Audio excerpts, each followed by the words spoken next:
to Stories Podcast. I'm your host, Amanda Weldin. Today's story is called Chasing Squirrels, an original story written for you by Daniel Hinds. Thanks. Enjoy the episode. Chasing Squirrels.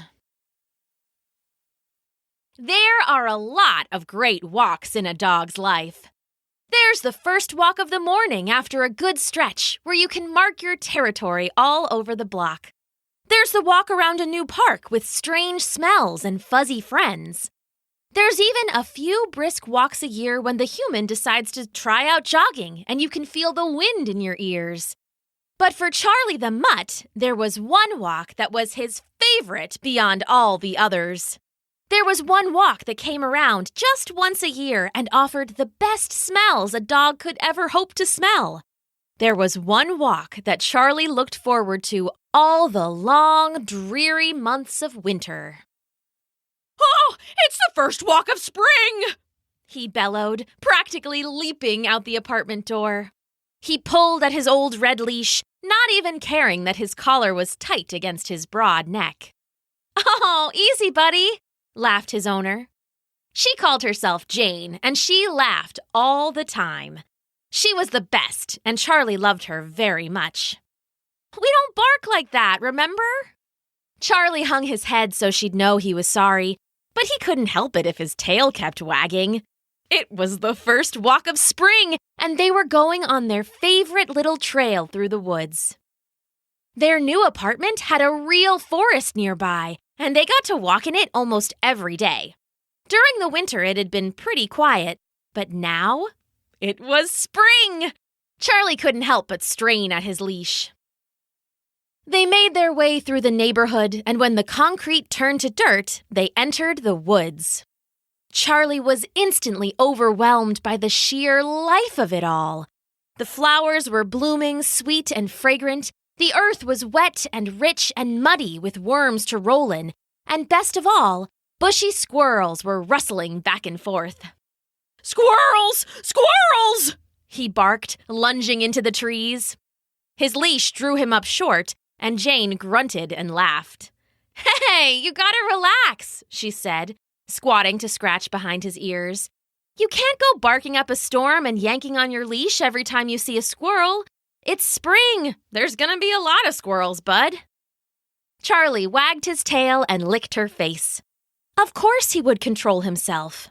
He was a good boy after all, even if it was the first walk of spring. They walked happily into the woods, and it just kept getting better. They passed other people, and Charlie was allowed to smell them and their dogs. The birds chittered and flew back and forth, and he jumped at them playfully. Every root was hiding some interesting smell, and every muddy print told a story to his sensitive nose. It was heaven. Suddenly, a squirrel darted across the trail. Doing his best to be a good boy, Charlie had been ignoring them in the distance, but this one ran right in front of his paws, so close he could almost taste the tufty tail. He lost it. In a second, he was barking, "Squirrel! Squirrel!" and pulling on his leash so hard that poor Jane nearly stumbled. "Charlie! Charlie, stop!" she said, and finally, after another couple of pulls, he relaxed. The squirrel had disappeared into the forest. Everything was quiet, for now. "Listen, bud." Jane knelt down again. "If you can't listen to the rules, we're going to go home. I know you want to chase squirrels, but it's dangerous. You could get lost or hurt or who knows what. The rules are for your own good, so just stop trying to get the squirrels, okay? No squirrels." "Got it!" Charlie barked, wagging his tail to show her that he meant it. Of course, she didn't speak dog, but she seemed to understand him well enough. She was a good human, and she gave Charlie food and toys and a nice warm bed, plus all the belly scratches he wanted. So he really didn't want to let her down. This time he had to be a good boy for real, even if it was the first walk of spring. They walked deeper into the forest, and there were squirrels everywhere. They chittered and chattered and leapt and lunged and swung and swam, and everywhere Charlie looked, it was squirrels, squirrels, squirrels. I'm the goodest boy! I'm the goodest boy! I'm the goodest boy! He said to himself over and over. It took every last ounce of willpower that Charlie had, but he ignored the squirrels and kept on walking. Good boy, Jane said. That's my excellent walker. They kept on the trail, and Jane let Charlie pause to smell all those first walk of spring smells. He found rabbit droppings and a raccoon smell and some salamander holes, and he laughed at a little stream, and he even rolled in some mud when Jane wasn't looking. If it ended there, it would have been the perfect first walk of spring.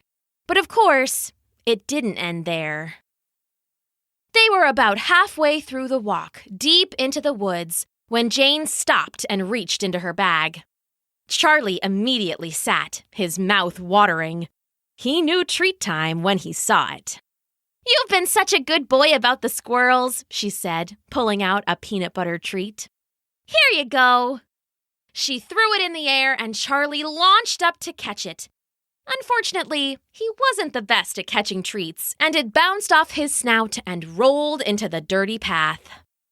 Jane laughed, and Charlie went to get the treat. His tail was wagging like crazy. Peanut butter was his favorite, and a little dirt just made it that much better. Treat time! Treat time! A treat rhyme for treat time! He sang to himself. As he trotted towards the treat, a squirrel darted from a nearby tree. In a second, it skittered across the path, grabbed Charlie's treat, and took off into the forest. No! Squirrel! Treat! Sweet! He charged after the squirrel. Jane saw it coming and wrapped the leash around her hand, pulling him back. Charlie, no! She said. No squirrels! Stop! But Charlie couldn't take it. The squirrel plus his treat? No way! The indignity! The embarrassment! The peanut butter! He kept tugging on his leash and finally spun around, digging in his paws. Jane pulled harder, and Charlie pulled harder, and suddenly the collar slipped over Charlie's head and he was free. Come back here! He shouted, barreling after the squirrel.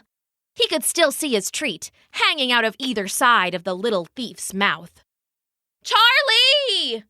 He heard Jane's call in the fading distance, but the squirrel was just ahead. He couldn't stop. Charlie chased the critter around trees and over logs, and they leapt over a stream and around a big rock, and then the squirrel disappeared straight up a tall, crooked oak. Hey! Hey, squirrel! Charlie barked, jumping to bounce his paws off the tree. Get down here! I want to shake you until your fur falls off! It'll be fun! Come on! But the squirrel only chattered at him and then disappeared into the treetops.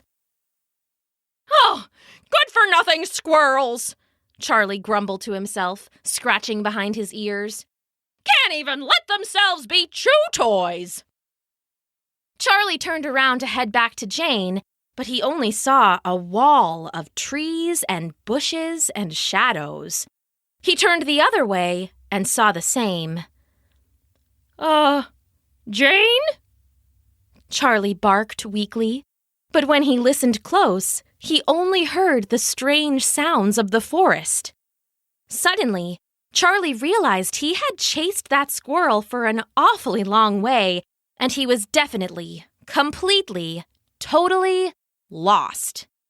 He sniffed at the air, but there were too many new spring smells. He couldn't smell the way back at all. Jane? Jane! He bellowed, but his barks were lost in the trees. All of a sudden, the first walk of spring had lost some of its luster. The woods that had seemed so nice and bright were now dark and just a little creepy. Charlie's ears drooped and his tail tucked down. What do I do now? He asked himself. When no answer came, he picked the direction he felt best about and started walking. A long time passed. At least, it seemed like a long time to Charlie. The shadows stretched and moved and grew, and the sounds turned even stranger. The woods seemed to loom around him. Charlie felt so very all alone, like a piece of kibble that had rolled under the stove. What if he couldn't find his way out? What if he was lost in the woods forever? He imagined it. No more Jane, no more walks, no more peanut butter treats, and no more belly scratches at bedtime. No more pizza crusts, and no more big fluffy dog bed.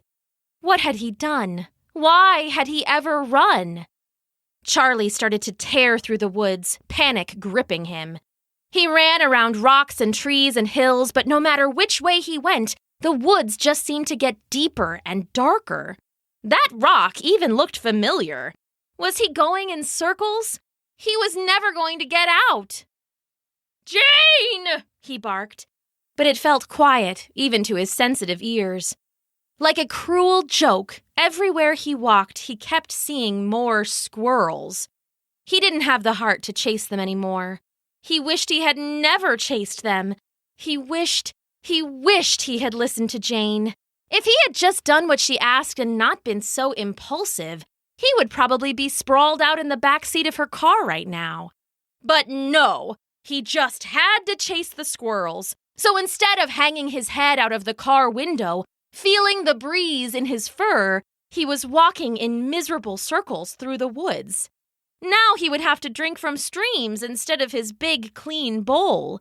He'd have to try and catch squirrels for food instead of getting meaty gravy chunks. Worst of all, he'd have to figure out how to scratch his own belly. Charlie couldn't help it.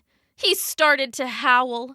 It was long and loud and sad, and it echoed all through the woods and came back to him. It sounded so sad, he howled again, right along with himself, and now the sound of it bounded all through the trees. "Charlie?" The dog froze mid-howl. Had he heard something? His ears perked up. "Charlie!" It had been so quiet. He cocked his head to one side. "Charlie, where are you?" "Jane! It was Jane!" "I'm here!" he woofed, running towards the sound of her voice. "Charlie, is that you?" "Here! Jane, I'm here!" He barked his head off, running madly. "Charlie!" Jane called, and then they saw each other across a clearing. She dropped to her knees and threw her arms wide. "Oh, I'm so glad I found you!" Charlie bounded across the clearing and leapt into her arms, licking her face. "Hooray, hooray, hooray!" Charlie vowed then and there that he would listen better and never get lost in the woods again. It was hard to pay attention sometimes, but now that he'd been lost, he finally understood that some rules had good reasons, even if the squirrels were a bunch of nut-hoarding punks. He wanted to tell all that to Jane, but he couldn't stop licking her, and his own tongue kept getting in the way. Jane seemed to understand, though. She always seemed to understand. "Ready to head home, boy?" "Woof, woof!" And another wild first walk of spring completed, they made their way back down the trail. Charlie rode the whole way home with his head out the window and his fur blowing in the breeze. The end.